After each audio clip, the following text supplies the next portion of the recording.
एक एग्जांपल आपको देना चाहता हूँ। प्लेंटिफ ने एक केस फाइल किया ट्रायल कोर्ट के अंदर, राइट। उसने 50,000 रुपये की फ़ीस भी दे दी एडवोकेट को, और उसने ये सोचा कि यार 50,000 रुपये तो मैंने अपने वकील साहब को दे दिए, अब तो मेरा केस जीतना तय बात है। क्योंकि आम व्यक्ति को, भारत के आम व्यक्ति को ज़्यादातर ये लगता है कि अगर मैंने केस अपना फाइल कर दिया, ये वकील साहब बहुत अच्छे हैं, 50,000 रुपये फ़ीस लिए, बहुत ज़्यादा बड़ी फ़ीस है, तो मेरा केस जीतना जो है लगभग लगभग पक्का है। और वकील साहब जो हैं उसको पूरा अश्योरेंस भी देते हैं कि नहीं साहब, तुमने केस फाइल कर दिया, ये जज साहब बहुत अच्छे हैं और केस जीतना तय बात है। बट दोस्तों, केस जीतना तो बहुत दूर की बात है। क्या आपने कभी ये सोचा है कि आपका केस कोर्ट के दरवाजे से पहले ही, मतलब दरवाजे के अंदर घुसने से पहले ही बाहर फेंका जा सकता है और आपकी प्लेंट को उठाकर तुरंत रिजेक्ट किया जा सकता है? यही चीज़ है ऑर्डर 7 रूल 11, जिस पर आज हमें बात करनी है। ऑर्डर 7 रूल 11 क्या है? Rejection of plaint. जब से हम लोग सीपीसी को हमने पढ़ना चालू किया है, अपने कॉलेजेस के अंदर भी हमने पढ़ा है, तो हमने रिजेक्शन ऑफ प्लेंट को अनगिनत बार पढ़ा होगा, रिजेक्शन ऑफ प्लेंट को। और अगर हम एक प्रैक्टिसिंग लॉयर हैं और उसके बाद हम ये वीडियो देख रहे हैं, तो आपने, जब आप डिफेंडेंट के वकील होंगे तो आपने अनगिनत बार जो है एप्लीकेशन फाइल करी होगी कि साहब प्लेंट को सो एंड सो रीजंस की वजह से जो है आप खारिज कर दो, राइट। और बहुत बार ऐसा भी हुआ करता होगा कि साहब आपकी एप्लीकेशन जो है वो टेनेबल होती होगी और केस जो है वो खारिज हो जाता होगा, प्लेंट रिजेक्ट हो जाती होगी। इसी चीज़ के ऊपर अपन चर्चा करेंगे कि किन ग्राउंड्स पर जो है प्लेंट रिजेक्ट होती है, आखिर क्या क्या पैरामीटर्स होते हैं कोर्ट के पास, क्या क्या चीज़ें कोर्ट देखती है प्लेंट को रिजेक्ट करने के वक्त पर। तो चलिए शुरू करते हैं। बट उससे पहले स्वागत करता हूं आप सभी का आपके ही YouTube channel the court room trial के अंदर चल रही है सीपीसी की सीरीज़ ज़ीरो से सीखो, और इस सीरीज़ का ये 13th लेक्चर है। तो रिजेक्शन ऑफ प्लेंट की अगर हम लोग बात करते हैं तो सबसे पहले देखिए, ये एक ऐसा रूल है ऑर्डर 7 रूल 11 सीपीसी कि इसके अंदर मैं आपको n नंबर ऑफ केसेस बता सकता हूँ। आप गूगल पे सर्च करेंगे, आपको इतने केस लॉज मिल जाएंगे, हज़ारों की संख्या में आपको केस लॉज मिल जाएंगे, और मैं बताते बताते शायद थक जाऊंगा और आप लिखते लिखते थक जाएंगे। बट केस लॉज जो हैं वो ख़त्म नहीं होंगे, इतने सारे अलग अलग कंडीशंस हैं, अलग अलग केसेस हैं। तो देखिए, हम केस लॉज ओरिएंटेड बहुत ज़्यादा नहीं पढ़ेंगे, वो तो आप भी सर्च कर सकते हैं। कोई भी सॉफ्टवेयर आप खरीदिए, एसएससी ऑनलाइन ले लीजिए या कोई भी आप फ्रीवेयर सॉफ्टवेयर ले लीजिए, आप बहुत आसानी से जो है यूज़ कर सकते हैं। गूगल में भी आपको ऑर्डर 7 रूल 11 मिल जाएगा। बट देखिए, हम लोग बेसिक कॉन्सेप्ट्स को पकड़ते हैं, क्योंकि अगर हमने बेसिक कॉन्सेप्ट्स को समझ लिया तो हम हर केस के अंदर ऑर्डर 7 रूल 11 को अप्लाई करना बहुत अच्छे से समझ लेंगे। देखिए, जब भी रिजेक्शन ऑफ प्लेंट आती है तो इसको करस्पॉन्डिंगली आप पढ़िए डिसमिसल ऑफ सूट से। यहीं पर अपन को बहुत कुछ चीज़ें क्लियर होंगी। डिसमिसल ऑफ सूट, ये भी एक टर्मिनोलॉजी है और ये भी एक टर्मिनोलॉजी है, दो अलग अलग टर्मिनोलॉजी है, रिजेक्शन ऑफ प्लेंट और डिसमिसल ऑफ सूट, राइट। जब भी प्लेंट रिजेक्ट होती है, भाई दोनों में डिफरेंस तो होगा, भाई दोनों में डिफरेंस होगा, क्योंकि अगर दोनों में डिफरेंस नहीं होता तो दोनों का, पहली बात तो दोनों की टर्मिनोलॉजी अलग है, अलग अलग शब्द हैं, तो डिफरेंस तो है। अब जब भी प्लेंट रिजेक्ट होती है दोस्तों, तो प्लेंट रिजेक्ट होती है apparent on the face of record, apparent on the face value जो है वो प्लेंट हमेशा रिजेक्ट हो सकती है। ये बात आप याद रखिए। अगर आप सुप्रीम कोर्ट के जजमेंट्स देखेंगे तो सुप्रीम कोर्ट ने इतने जजमेंट्स दिए हुए हैं इस पर्टिकुलर पॉइंट के ऊपर कि साहब जब भी प्लेंट रिजेक्ट होती है तो आपको क्या क्या देखना है। आपको सिर्फ प्लेंट पढ़ना है, आपको सिर्फ प्लेंट पढ़ना है। क्या आपको WS पढ़ना है? बिल्कुल नहीं, WS नहीं पढ़ना। क्या आपको डिफेंडेंट के द्वारा दिए गए दूसरे डॉक्यूमेंट्स पढ़ने हैं? बिल्कुल नहीं, वो भी नहीं पढ़ने।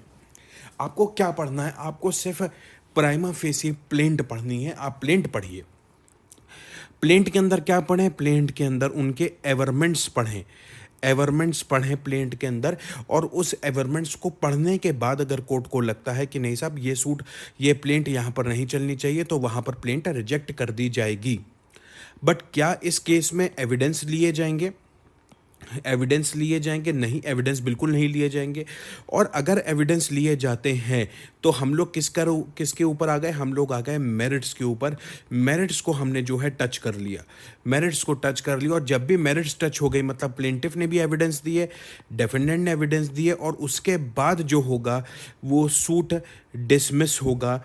सूट डिसमिस जब भी होता है, याद रखें, आफ्टर एविडेंसेस और आफ्टर हर तरीके की मेरिट्स को डिसाइड करने के बाद अगर जो डिसमिसल होता है वो सूट का डिसमिसल होता है, ना कि प्लेंट का रिजेक्शन। प्लेंट का रिजेक्शन तो एवरमेंट्स के बेसिस पर होता है कि apparent on the face of record अगर आप प्लेंट देखें और प्लेंट देखने से अगर कोर्ट को लगता है कि साहब हाँ ये ऑर्डर 7 रूल 11 के किसी ना किसी क्लॉज के अंदर जो है वो उसके हिट हो रही है, तो बिल्कुल प्लेंट जो है वो रिजेक्ट हो जाएगी। तो प्लेंट रिजेक्ट करते वक्त WS कभी नहीं देखा जाता। मैं बार बार आपको ये रिपीट कर रहा हूँ, याद रखिए यही चीज़ अगर आप जिस दिन जज बन जाएंगे ना, यही चीज़ सबसे इंपॉर्टेंट है कि आप ही अपने ऑर्डर शीट्स में कोट करेंगे कि that in order to reject the plaint what is to be seen, that is the averments of the plaint is to be seen, right. तो हमारे पास जो है कुछ ग्राउंड्स हैं, वो ग्राउंड्स हम एक एक करके देखेंगे और आखिर उनमें ये देखेंगे कि सब क्या क्या चीज़ें हो रही हैं जिसकी वजह से प्लेंट रिजेक्ट हो रहा है। एक चीज़ सबसे इम्पॉर्टेंट आती है कि हमने ऑर्डर 7 रूल 10 CPC पढ़ा। आपने देखा नहीं देखा वो वीडियो? अगर नहीं देखा तो मैं ऊपर आई बटन में कहीं आगे पीछे आपको मिल जाएगा, ज़रूर देखिए। रिटर्न ऑफ प्लेंट बहुत अच्छा वीडियो बना हुआ है, अच्छी जानकारी दी गई है। मैं अपने खुद के प्रमोशन के लिए नहीं बोल रहा हूँ, प्रमोशन मेरा हो या ना हो मुझे कोई फ़र्क नहीं पड़ता इस चीज़ से, बट ये आपके फ़ायदे के लिए है। अगर आप देखेंगे तो मेरा पढ़ाने का जो एक्चुअली मोटिव है वो कहीं ना कहीं फुलफिल हो जाएगा। तो ज़रूर देखिए ऑर्डर 7 रूल 10 की का वो वीडियो। अब जब हम बात करते हैं रिटर्न ऑफ प्लेंट की, रिटर्न ऑफ प्लेंट की बात करते हैं तो रिटर्न ऑफ प्लेंट के अंदर और ऑर्डर 7 रूल 11 CPC के अंदर सबसे बेसिक फ़र्क जो होता है वो ये होता है कि इसके अंदर कोर्ट फीस जो होती है वो फोरफीट नहीं होती। कोर्ट जो फोरफीट जो है कोर्ट फीस नहीं होती, इसके अंदर जो कोर्ट फीस है वो आपकी पूरी तरीके से फोरफीट हो जाएगी। मतलब एक बार आपका प्लेंट रिजेक्ट हो गया और उसके बाद अगर फ्रेश प्लेंट फाइल करी जाती है, अगर फ्रेश प्लेंट फाइल करी जाती है तो उस केस में आपको क्या करना पड़ेगा? आपको फ्रेश कोर्ट फीस देनी पड़ेगी। तो ऑर्डर 7 रूल 11 जो है दोस्तों वो एक थोड़ा सा हार्श ऑर्डर आ जाता है। और लिमिटेशन पीरियड तो आपको ध्यान में रखना ही पड़ेगा, बिना लिमिटेशन पीरियड नहीं। ऐसा नहीं आप कर सकते कि यहाँ पर सूट फाइल किया, यहाँ पर ऑर्डर 7 रूल 11 CPC के हिसाब से आपकी प्लेंट रिजेक्ट हो गई, और अब जब यहाँ पर आप फ्रेश केस फाइल करोगे तो उस पर्टिकुलर केस के अंदर लिमिटेशन पीरियड ज़रूर एक्टिवेट रहेगा। और अगर लिमिटेशन पीरियड तब तक ख़त्म नहीं हुआ तो बार लग जाएगा सेक्शन 3 लिमिटेशन एक्ट का, तो वो भी आपको ध्यान में रखना पड़ेगा। तो ये एक छोटा सा बेसिक डिफरेंस है ऑर्डर 7 रूल 11 और ऑर्डर 7 रूल 10 के अंदर। अब सवाल ये उठता है कि हमारे पास अब क्या क्या ग्राउंड्स जो हैं वो दिए गए हैं। तो सबसे पहले अपन एक एक करके ग्राउंड्स डिस्कस करते हैं और उसके बाद अपन चर्चा करते हैं। देखिए ऑर्डर 7 रूल 11 में सबसे पहला ग्राउंड दिया है where it does not disclose a cause of action. मतलब प्लेंट जो है उस प्लेंट के अंदर कॉज ऑफ एक्शन जो है वो डिस्क्लोज नहीं है। मतलब प्लेंट पढ़ने के बाद कोर्ट को ये लगता है कि साहब इसके अंदर तो कॉज ऑफ एक्शन ही नहीं है। भाई कॉज ऑफ एक्शन क्या था? कॉज ऑफ एक्शन था लीगल राइट। किसका लीगल राइट? प्लेंटिफ का लीगल राइट। क्या सिर्फ एक प्लेंटिफ होगा? नहीं, जॉइंडर ऑफ प्लेंटिफ्स भी हो सकते हैं। प्लेंटिफ का लीगल राइट। और उसके बाद भाई कॉज ऑफ एक्शन जो है एक चीज़ लीगल राइट और दूसरा चीज़ क्या है? Violation of legal right. ये वॉयलेशन कौन करेगा लीगल राइट का? ये करेगा डेफेंडेंट करेगा या फिर डेफेंडेंट्स करेंगे। ये लीगल राइट किसका रहेगा? ये प्लेंटिफ का लीगल राइट रहेगा। मैंने आपको ऑर्डर 7 रूल 10 जब हम लोगों ने स्टार्ट किया था, हमने जब प्लेंट पढ़ना चालू किया था, ऑर्डर 7 पढ़ा था हमने लास्ट टू लास्ट क्लास के अंदर, तो उसमें हमने देखा था कि भाई प्लेंट है क्या? Plaint is just the cause of action. मतलब the plaint discloses cause of action. Plaint है क्या? प्लेंट के अंदर सिर्फ और सिर्फ प्लेंटिफ अपना कॉज ऑफ एक्शन बताता है, इसके अलावा कुछ नहीं होता। तो प्लेंटिफ की ये ड्यूटी है कि जब भी वो प्लेंट को ड्राफ्ट करे, जब भी प्लेंट ड्राफ्ट हो तो प्लेंट के अंदर स्पेसिफिकली पैरावाइज अपना लीगल राइट बहुत अच्छे से बताए। मतलब ये प्लेंटिफ के काउंसिल की ड्यूटी है कि वो लीगल राइट को बहुत अच्छे से शो करें, पैराग्राफ वाइज बताएं, और ये भी बहुत अच्छे से बताएं कि किस तरीके से डेफेंडेंट ने उस प्लेंटिफ के राइट का वॉयलेशन किया है, ये भी पैराग्राफ वाइज बताएं। देखिए, कॉज ऑफ एक्शन कोई एक लाइन में नहीं बताया जा सकता, कुछ शब्दों में नहीं बताया जा सकता। तो अगर हम ये बोलते हैं कि ऑर्डर 7, भाई ऑर्डर 7 रूल 11 का सब रूल ए जो है सीपीसी का, जो कि बात करता है सब कॉज ऑफ एक्शन नहीं है, और कॉज ऑफ एक्शन अगर नहीं है तो प्लेंट को आप रिजेक्ट कर दें, तो ये जो पर्टिकुलर पार्ट है कॉज ऑफ एक्शन नहीं है, इसके लिए आपको पूरी प्लेंट पढ़नी पड़ेगी। जब भी on the basis of cause of action plaint reject होती है तो कोर्ट की ये ड्यूटी है कि कोर्ट पूरी प्लेंट को पढ़े, क्योंकि कॉज ऑफ एक्शन एक पर्टिकुलर लाइन से, कुछ शब्दों से या एक पैराग्राफ से कभी कभी नहीं जनरेट हो पाता। आपको एंटायर प्लेंट पढ़नी पड़ेगी, एंटायर प्लेंट पढ़नी पड़ेगी, और कभी कभी साथ में अटैच्ड डॉक्यूमेंट्स भी पढ़ने पड़ेंगे। किस चीज़ के लिए? In order to infer cause of action, in order to infer cause of action. और अगर सब कुछ पढ़ने के बाद, मतलब प्लेंटिफ का दिया हुआ प्लेंट और उसके साथ अटैच्ड प्लेंटिफ के ही डॉक्यूमेंट्स जो भी हैं, उनको पढ़ने के बाद अगर कोर्ट को लगता है कि नहीं साहब इसके अंदर तो कॉज ऑफ एक्शन है ही नहीं, तो फिर वहाँ पर ऑर्डर 7 रूल 11 सब रूल एसीपीसी के हिसाब से प्लेंट रिजेक्ट हो जाएगी। तो कॉज ऑफ एक्शन अगर प्रूव नहीं हुआ, कॉज ऑफ एक्शन अगर प्रूव नहीं हुआ, मान लीजिए प्रूव नहीं कर पाए, इज नॉट प्रूव्ड, तो क्या होगा? मतलब मेरिट्स के बेसिस पर आप कॉज ऑफ एक्शन प्रूव नहीं कर पाए, प्लेंटिफ ने अपने एविडेंसेस दिए, डेफेंडेंट ने अपने एविडेंसेस दिए, बट वो कॉज ऑफ एक्शन प्रूव करने में असमर्थ रहा प्लेंटिफ, तो क्या होगा? सूट डिसमिस होगा अगर आप कॉज ऑफ एक्शन प्रूव नहीं कर पाए। बट कॉज ऑफ एक्शन आप डिस्क्लोज नहीं कर पाए, इज नॉट डिस्क्लोज्ड, मतलब आपकी प्लेंट के अंदर डिस्क्लोज ही नहीं कर पाए, तो क्या होगा? प्लेंट रिजेक्ट होगी। बड़ा माइन्यूट सा फ़र्क है कि अगर कॉज ऑफ एक्शन प्रूव नहीं कर पाए तो क्या होगा? सूट का डिसमिसल होगा, और अगर डिस्क्लोज नहीं कर पाए तो क्या होगा? साहब प्लेंट का रिजेक्शन होगा।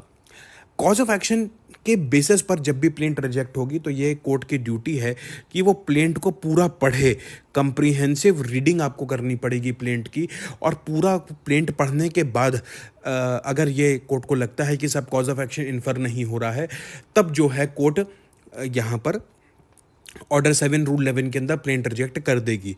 कभी कभी पता है क्या होता है, मैं आपको एक चीज़ बात बताऊँ, प्रैक्टिकल एग्जांपल बताता हूँ कि मान लीजिए कि डेफेंडेंट ने ऑर्डर 7 रूल 11 सब रूल एसीपीसी की एप्लीकेशन फाइल कर दी कोर्ट के अंदर कि साहब इसके अंदर जो है कॉज ऑफ एक्शन तो दिख ही नहीं रहा। प्लेंटिफ ने वो एप्लीकेशन देखी, प्लेंटिफ के वकील साहब को लगा कि यार बात तो सही कह रहा है, कॉज ऑफ एक्शन ना बड़ा अच्छे से नहीं है। तो प्लेंटिफ के वकील बोल देंगे यार ऑर्डर 6 रूल 17 सीपीसी की अमेंडमेंट ऑफ प्लीडिंग की एक एप्लीकेशन ले आओ और हम अपनी प्लेंट को अमेंड कर दें। और जैसे ही प्लेंट को अमेंड कर देंगे तो ये जो डिफेक्ट है ये डिफेक्ट कहीं ना कहीं क्योर हो जाएगा। तो क्या कोर्ट को ये अनुमति देनी चाहिए, या कोर्ट अभी भी ऑर्डर 7 रूल 11 को ही डिस्कस करेगा? तो देखिए, आप कोर्ट के अंदर क्यों गए? कोर्ट के अंदर गए आप जस्टिस लेने के लिए, और हमेशा कोर्ट का ये अप्रोच रहना चाहिए, और रहता भी है, बिल्कुल रहता है, कि मेरिट्स पर जो है डिसाइड किया जाए। देखिए, टेक्निकलिटी में आप सूट तो डिसमिस कर देंगे, प्लेंट आप रिजेक्ट कर देंगे, बट होगा क्या कि मेरिट्स अगर टच नहीं हुई, आपने उसको सुनवाई का अवसर नहीं दिया, तो एक्चुअली उसको जस्टिस नहीं मिलेगा। कोर्ट बैठी है जस्टिस करने के लिए दोस्तों, इसलिए सबसे इम्पॉर्टेंट ये है कि अपॉर्चुनिटी दीजिए कि आप सब अपने प्लेंट को अमेंड कर लीजिए, और उसके बाद हम 7/11 जो है डिसाइड करेंगे। और हो सकता है अमेंड आपने कर लिया तो ऑर्डर 7 रूल 11 का जो एप्लीकेशन आई थी वो वैसे ही इनफ्रक्चुअस हो जाए। कोर्ट इस चीज़ में लिबरल रहता है, ऐसा नहीं है कि बिल्कुल ऑर्डर 7 रूल 11 आया और गला काट दिया, ऐसा कभी नहीं होता। रेजर शार्प चीज़ें नहीं चलती हैं। आप एक सिविल केस कर रहे हैं, फाइलें जो कोर्ट के अंदर हैं वो किसी की ज़िंदगी हैं, और उस अप्रोच से जो है बार भी काम करती है, वकील्स भी काम करते हैं, एडवोकेट्स भी उसी अप्रोच से काम करते हैं, कोर्ट में जज भी जो है वो उसी अप्रोच से काम करते हैं कि साहब हमारा मेन मकसद ये है कि मेरिट्स पे हम आ जाएं, एविडेंसेस लीड कर लें और फिर दूध का दूध पानी का पानी हो जाए।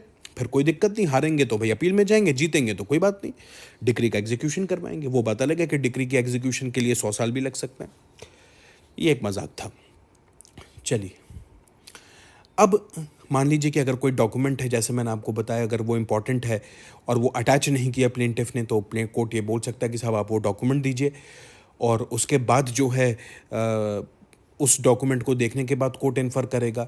अब ये प्लेंटिफ की ड्यूटी है। देखिए, प्लेंटिफ का सूट है, प्लेंटिफ का जो है वो सूट है, प्लेंटिफ का सूट है, तो ये प्लेंटिफ की ड्यूटी है कि वो उस सूट को जो है किस तरीके से कोर्ट के सामने पेश करता है और एक्सप्लिसिटली मेंशन करे, एक्सप्लिसिटली अपने कॉज ऑफ एक्शन को मेंशन करे। क्योंकि कॉज ऑफ एक्शन जितना अच्छा और क्लियर और क्रिस्टल एक्सप्लिसिटली मेंशन्ड होगा कि साहब मेरा ये लीगल राइट था, ये लीगल राइट था मेरा, और इस तरीके से वॉलेशन हुआ।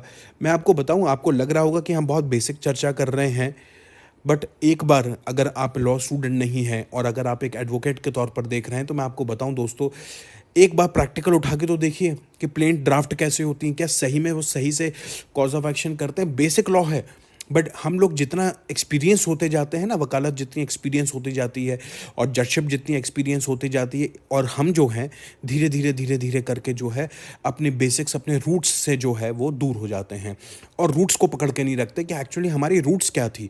आपको बेसिक पकड़ के रखना है।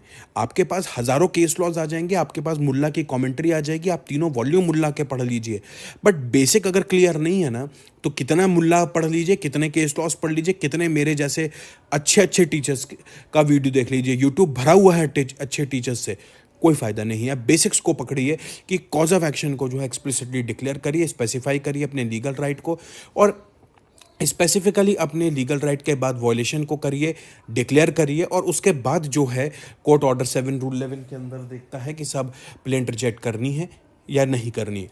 तो कॉज ऑफ एक्शन, क्योंकि देखिए कॉज ऑफ एक्शन जो है वो कोर है, वो कोर है। अगर अपन देखें,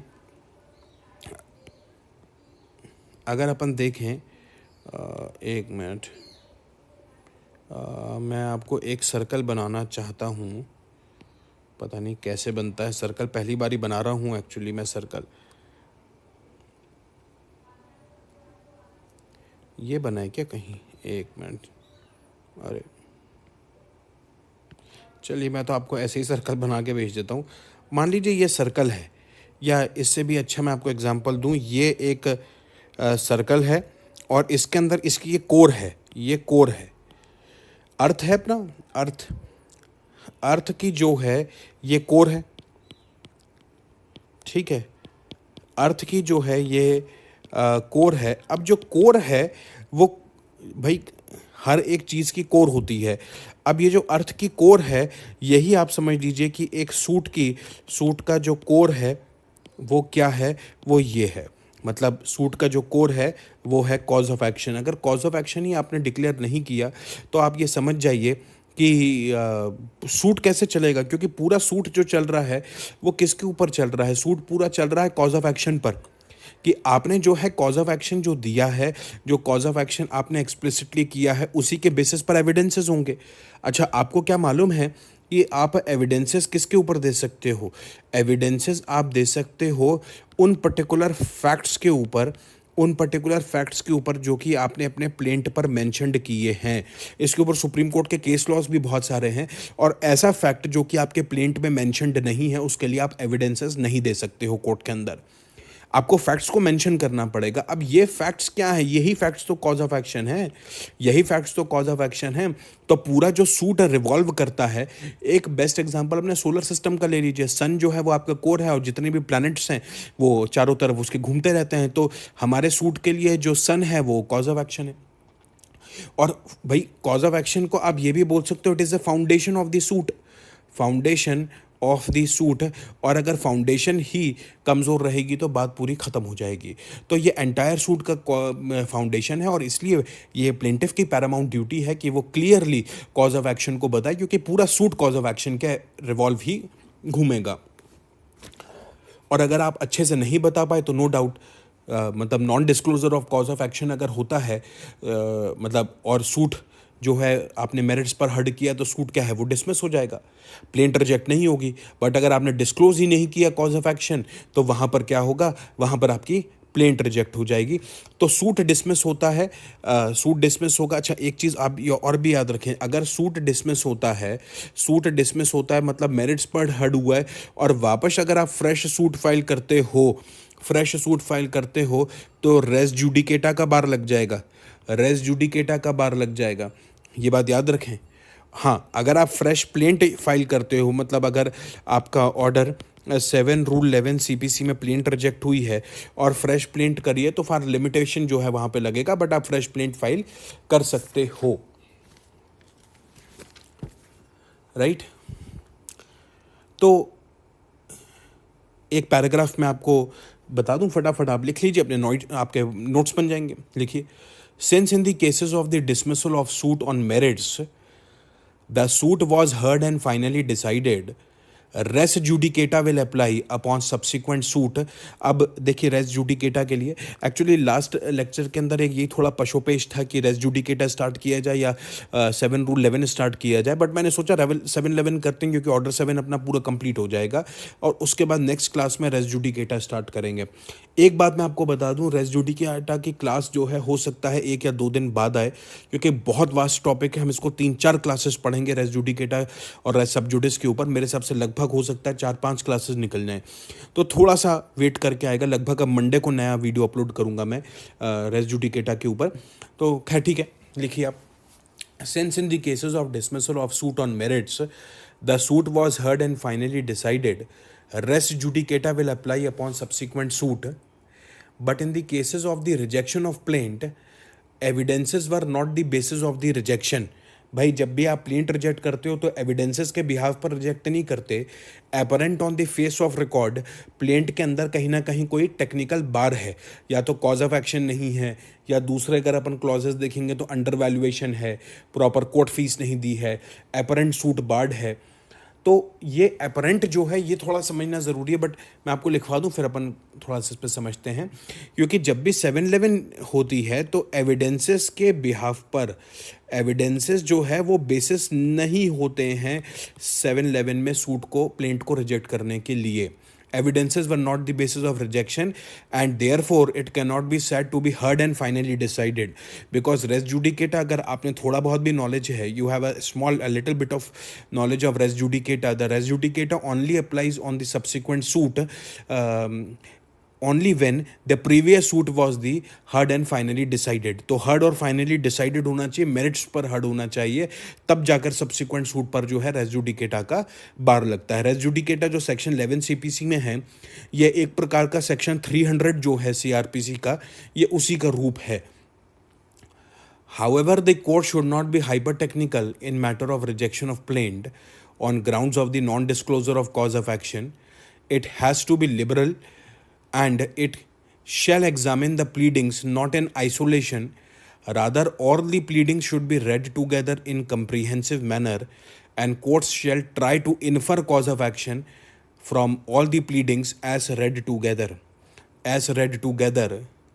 For the purposes of inferring cause of action, the court can examine the documents attached with the plaint and can also conduct oral examination of the plaintiff under Order 10 Rule 1 CPC, and if needed can examine plaintiff witness for that purpose. However, to infer cause of action, the court cannot look into the written statement or examine the defendants or his witnesses, क्योंकि ये हमने शुरुआत से ही discuss कर लिया कि rejection में मतलब ऑर्डर 6 रूल 17 की अगर आप बात कर रहे हो, ऑर्डर 7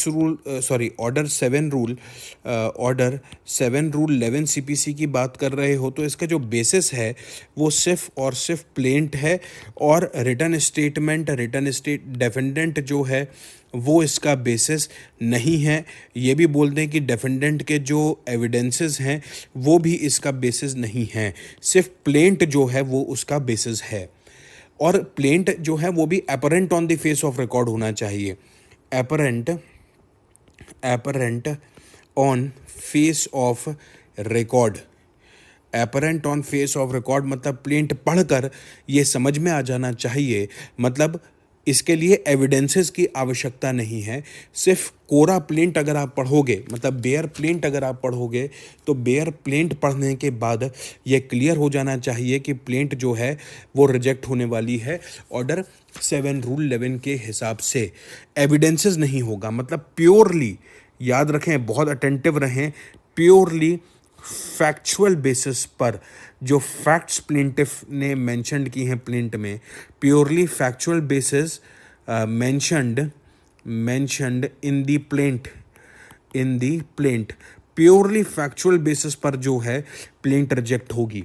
सिर्फ फैक्ट्स जो प्लेंट के अंदर लिखे हैं वो, उसके लिए आपको कोई एविडेंसेस नहीं लेना। अब आप इतनी देर से सोच रहोगे कि मैं बार बार ये चीज़ रिपीट क्यों कर रहा हूँ, उसका कारण है क्योंकि अभी मैं आपसे पूछूंगा कि लिमिटेशन के बेसिस पर प्लेंट रिजेक्ट होगी या नहीं होगी। मान लीजिए रेस जुडिकेटा के बेसिस पर आपको दिख गया कि साहब रेस जुडिकेटा लग सकता है इसके अंदर, डिफेंडेंट ने बोला साहब मेरे और इसके बीच में पहले से ही सूट फाइल हुआ है और साहब इसी का सब्जेक्ट मैटर है, तो क्या रेस जुडिकेटा के बेसिस पर प्लेंट रिजेक्ट होगी या किसी और तरीके का कोई बार है उसके लिए क्या प्लेंट रिजेक्ट होगी। तो ये सब चीज़ अभी मैं डिस्कस करूंगा आपसे आगे आने वाले लेक्चर में। आगे आने वाले लेक्चर मतलब इसी लेक्चर में अपन आगे बात करेंगे, इसलिए ये मैं बार बार बोल रहा हूँ। सिर्फ फैक्ट्स के बेसिस पे याद रखें, प्लेंट को कोरा प्लेंट आप पढ़ें, कोड कोरा प्लेंट पढ़े और उसके बाद अगर कोर्ट को लगता है कि नहीं साहब इसके अंदर जो है प्लेंट रिजेक्ट होनी चाहिए, तो बिल्कुल प्लेंट उसमें रिजेक्ट होगी।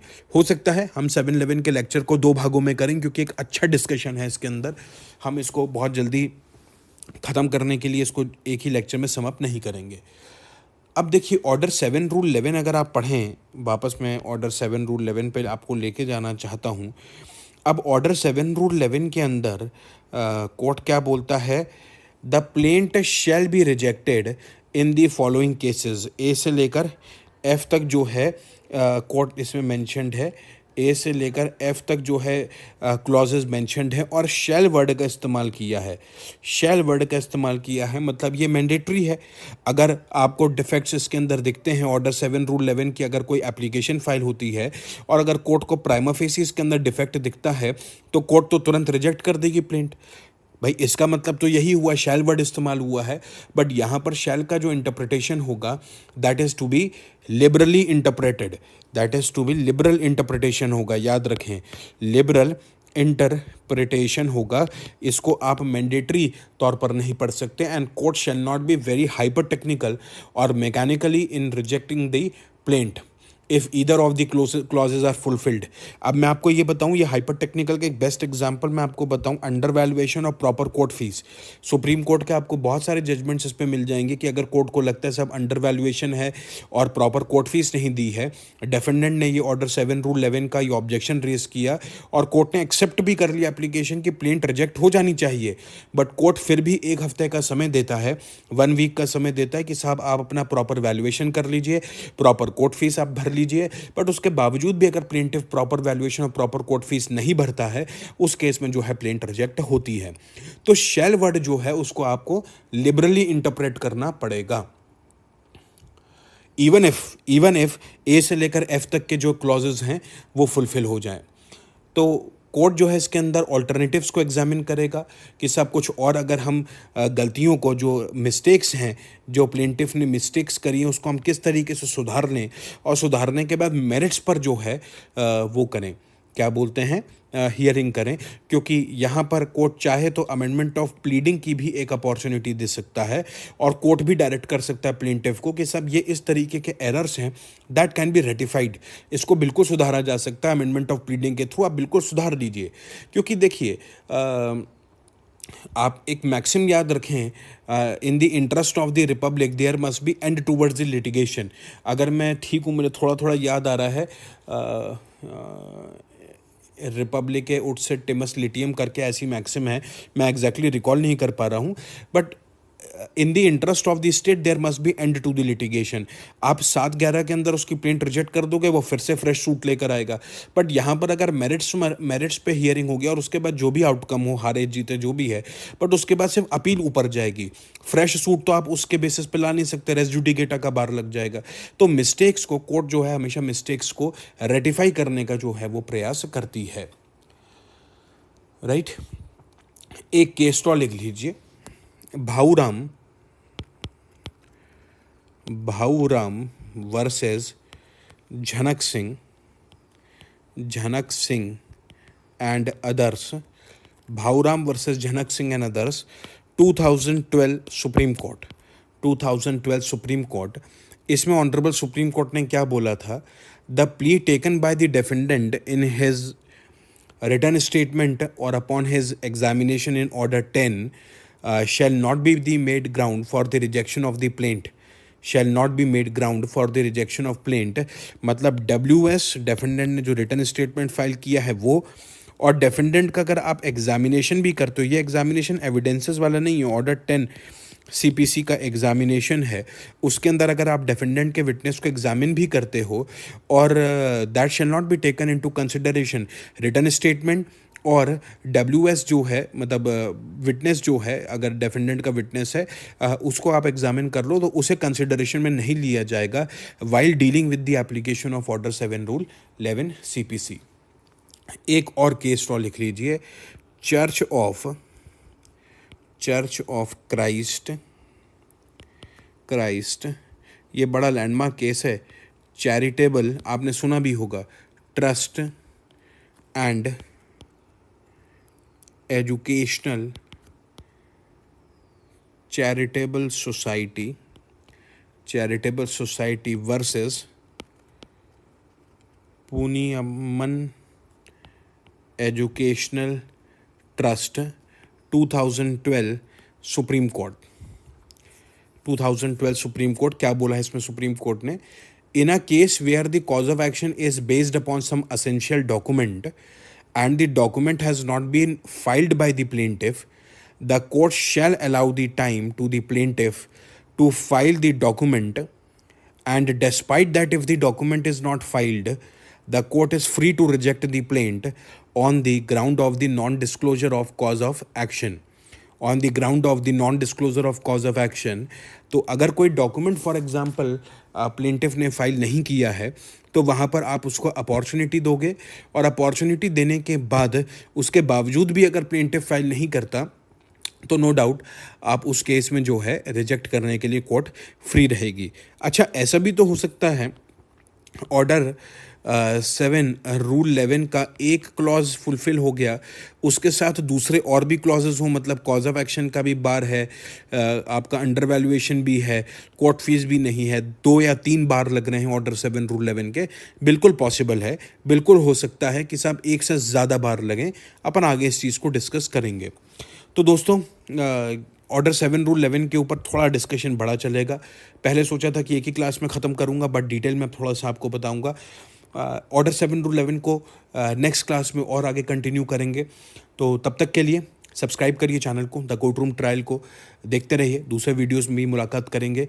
तब तक के लिए अलविदा, गुड बाय।